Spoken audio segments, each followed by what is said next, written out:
Assalamualaikum arkadaşlar dostlar. Biz bugün gulaşacağız taybı. Salhaçlı kartofumuzu tazalap açıp cuvup. Şimdi pürüktür bölü aldım. Batmışı şişiren soğuğa koyup kaynatıp tuzdan salıp.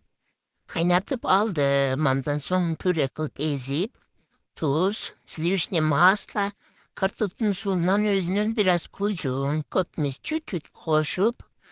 Saçlap ezip aldım. Mayozu koyup skorotkınızga etimizi temdep tırmanlıkka koyuyoruz. Batmışı için ondan sonra suyu çala tartla baştalğanda mına kes piyazımızı koşup piyazı öldürüyoruz. Biraz horgansın tomatımızı koşuyoruz. Biraz kaşık tomat koşup taşlap boru alıp tuz. Üniversitenin bir bırağı hoş koydum. Kalanlara karap koşuyorlar. Arılaştırıp un koşuyoruz. Bir yarım kaşık un koştum.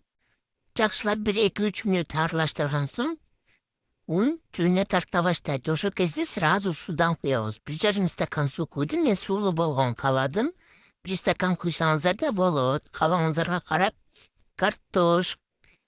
Картошкаға қосып, сәйізді пішіріп алып қойсаңыздар болады. Перес қойсаңыздар болады. Мен балдарым жегендіктен қоспадым. Мінекей озаттарымызға даяр болды. Аябай соның. Cengil damak içkici hayvan son bu çıktı. Hesap görümüzdür. Aşk olsun. Ske.